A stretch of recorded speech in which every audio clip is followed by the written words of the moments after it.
Le cathéter de Canot ou le cathé tunnelisé est un abord vasculaire pour hémodialyse. Sa durée de vie est variable et peut aller jusqu'à 2 ans, en fonction de la marque. On aura besoin de seringues de 5 cc pour la xylocaïne et le sérum. Le kit du cathé monolumière d'un calibre de 12 franches et d'une longueur de 24 cm pour la veine jugulaire droite et 28 cm pour la veine jugulaire gauche, un guide métallique, 2 dilatateurs de calibres différents et le tunneliseur pour créer le trajet sous-cutané. Enfin, le kit du cathé comprend aussi un dilatateur de gros calibre dans lequel on va enfoncer le cathé. Ce dilatateur est muni d'un système anti-reflux pour empêcher le retour veineux lors du retrait du guide métallique et l'enfoncement du cathé. Ici, on aurait besoin de sérum physiologique, de xylo, bétadine, compresse stérile, gants stériles, fil de suture et un pansement.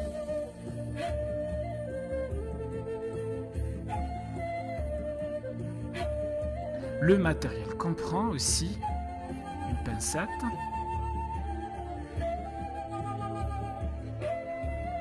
un porte-aiguille,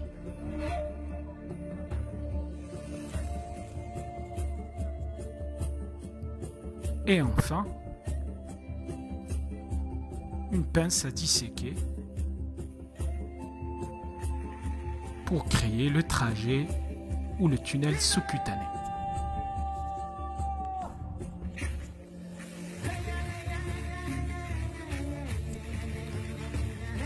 Voilà le matériel nécessaire pour la mise en place du cathé tunnelisé. On commence par une désinfection locale du site de pose du cathé par une compresse imbibée de bétadine.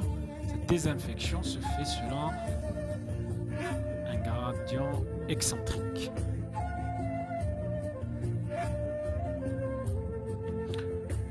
Deuxième étape, repérage et ponction de la veine jugulaire interne avec une seringue remplie de 2 à 4 cc de xylocaïne à 2%.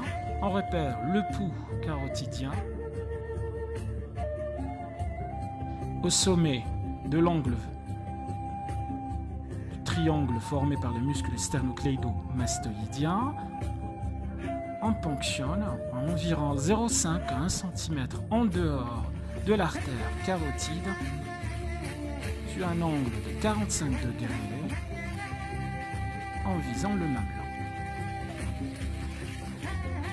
Au fur et à mesure qu'on ponctionne, on injecte des petites quantités de xylo ou les plans sous-cutanés en effectuant aussi un mouvement de balayage de l'extérieur vers l'intérieur en aspirant pour vérifier si on est dans la veine ou non.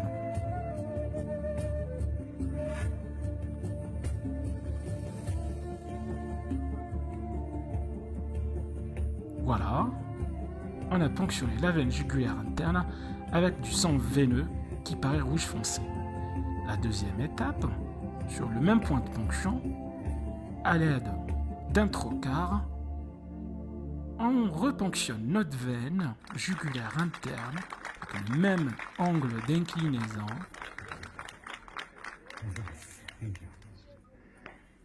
en aspirant jusqu'à ce qu'on tombe sur la veine jugulaire interne.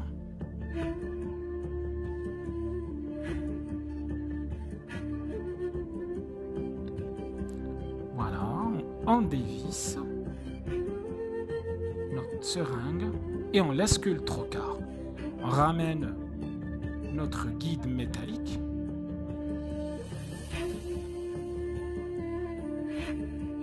et on enfonce à l'intérieur du trocar progressivement, doucement et lentement mais sûrement. Voilà, on enlève ensuite notre trocar et on garde en place le guide métallique qu'on va fixer. La troisième étape, c'est l'estimation de l'angle de courbure du KT. Voilà, notre aide nous donne le KT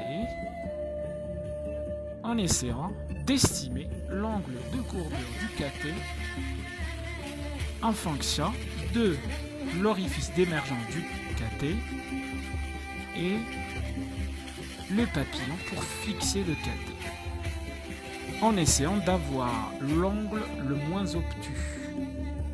Éviter des phénomènes de courbure qui vont empêcher le fonctionnement correct du KT. Généralement, on calcule 2 doigts de travers au-dessous de la clavicule. Quatrième étape, c'est la création du tunnel sous-cutané avec une aiguille lombaire. On injecte de la xylo sur le point de repérage d'émergence du KT à 2 doigts de travers sous-claviculaire, sous la peau, en inspirant, en injectant progressivement en visant l'orifice d'émergence du guide.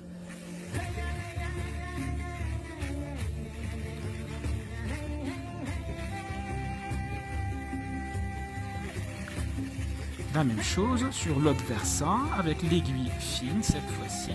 On injecte de la xylo en sous-cutané en visant le trajet qu'on va créer en injectant sous la peau et en aspirant, en infiltrant ainsi la partie sous-cutanée qui va servir de tunnel sous la peau.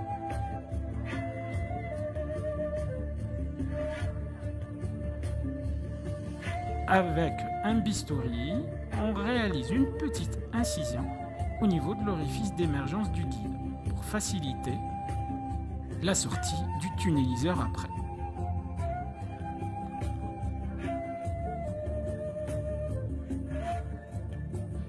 Avec la pince à disséquer, on essaye de créer l'émergence du tunnel sous-cutané en vérifiant l'emplacement du guide. Voilà, on élargit, on dissèque, on sous-cutané, sachant qu'on peut avoir des petits saignements suite aux petites artérioles quand on tamponne à l'aide de compresses stériles. Voilà, notre trajet sur sa partie supérieure a été créée. Ensuite, on revient au point de ponction aux 2 doigts de travers en sous-claviculaire qu'on a vu tout à l'heure. On réalise une petite incision avec le bistouri qui va servir de voie d'accès de la pince à disséquer.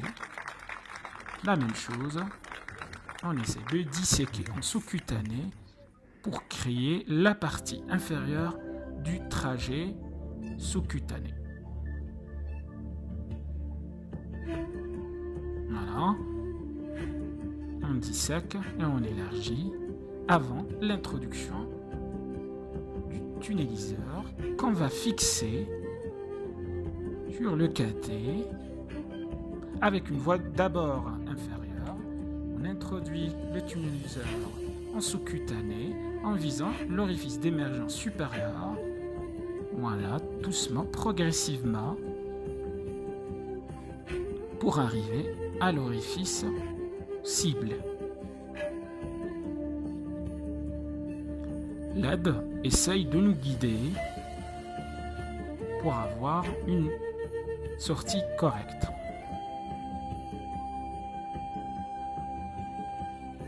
Le tunneliseur sort de l'autre côté. On effectue des mouvements vers l'extérieur pour essayer d'élargir et de créer le tunnel sous-cutané. Voilà, on enfonce doucement, progressivement, et le KT qui suit le trajet du tunneliseur, qu'on récupère de l'autre côté jusqu'à ce que le keuf soit à l'intérieur du trajet sous-cutané.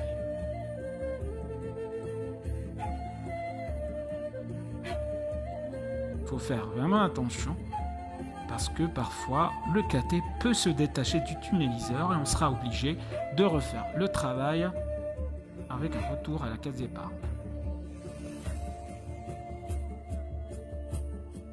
Le cuff, il est à l'intérieur. On fixe notre cathé et on enlève le tunneliseur. Le cathé, il est à l'intérieur du tunnel sous-cutané. Cinquième étape, c'est la dilatation de la veine jugulaire interne avec le dilatateur de petit calibre, plus fin, qu'on met à l'intérieur du guide et on va dilater en effectuant des mouvements rotatoires.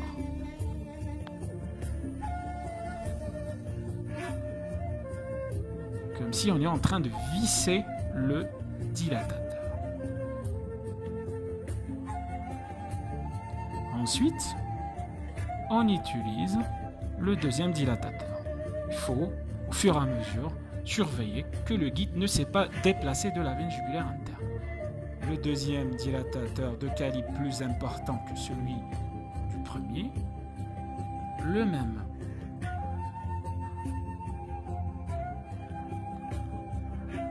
La même manœuvre en effectuant des mouvements semblables à la première dilatation. Il faut être prudent, on vérifie au fur et à mesure le guide pour qu'il ne se déplace pas. En essayant de visser. Voilà. On retire.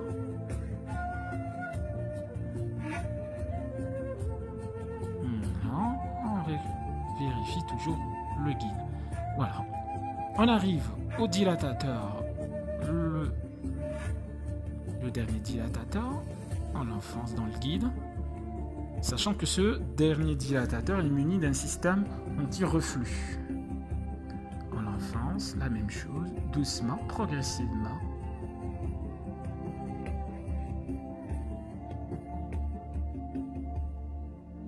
Avec les mêmes mouvements décrits tout à l'heure.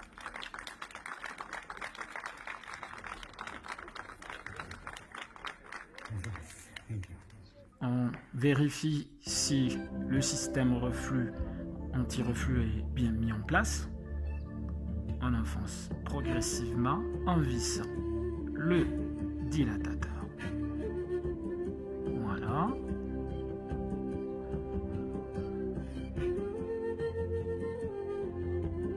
Voilà.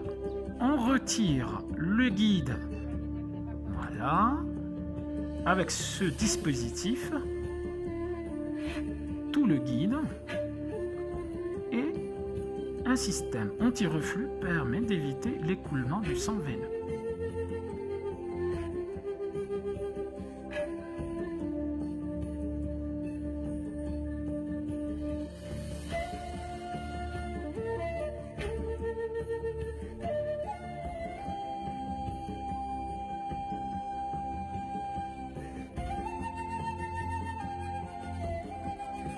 On voit que c'est étanche.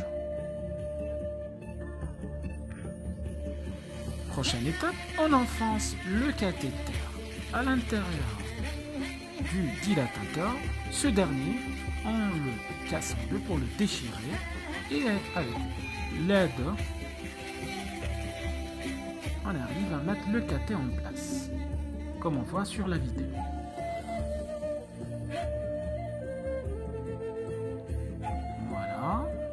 On vérifie la perméabilité de notre cathé.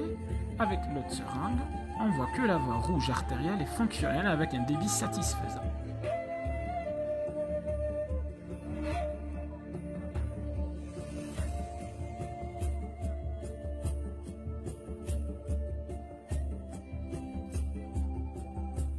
On rince pour éviter la coagulation de la lumière de la voie rouge.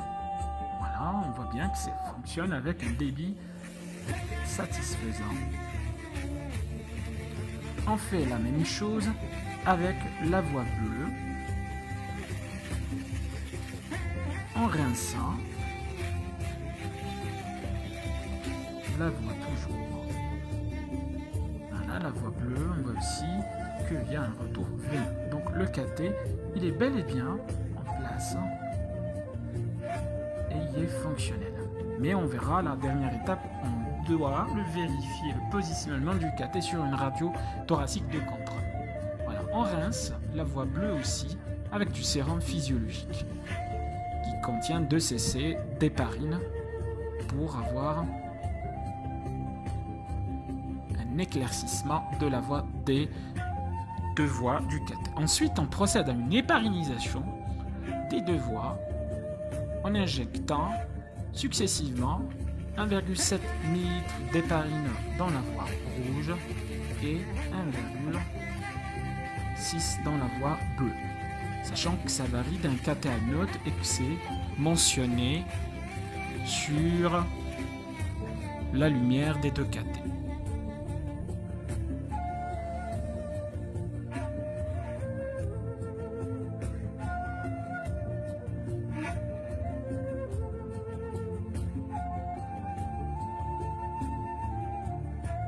Voilà, on voit que 1,7 sur la voie bleue.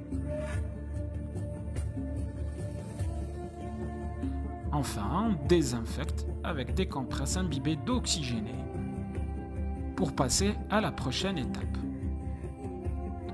On essaie de rapprocher les berges des 2 petites incisions qu'on avait faites avec un fil de suture, généralement le 3 jusqu'au 2.0,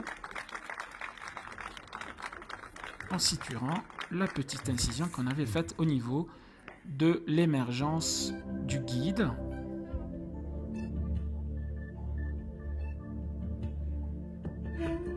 En général, c'est un fil résorbable. À la limite, on peut l'enlever au 10e jour en vérifiant la bonne cicatrisation et l'absence de surinfection. Voilà, on réalise le nœud, le contre-nœud, et puis on coudre.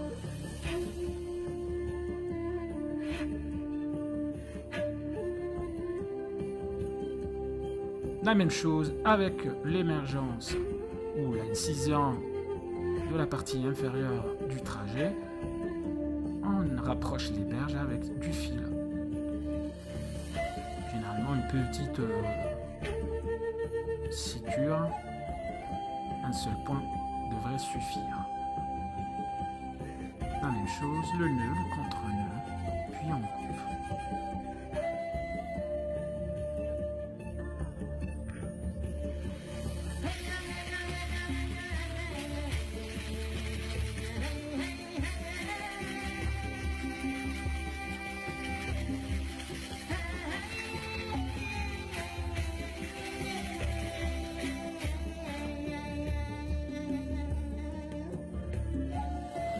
Enfin, on fixe notre KT sur sa partie inférieure, comme on voit sur la vidéo, pour éviter les mouvements et le déplacement du KT lors de la manipulation en perdialyse. On arrive à la fin, on réalise un pansement et en protégeant notre cathéter par un pansement compressif hermétique. Parfois, on peut même mettre des compresses hémostatiques, réalisant ainsi un pansement hémostatique.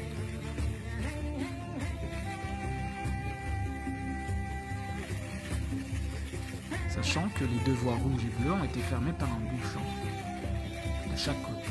Voilà, un autre pansement pour la partie supérieure d'émergence du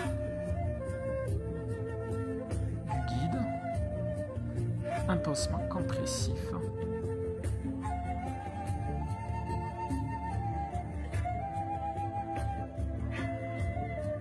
qui permet l'obtention d'une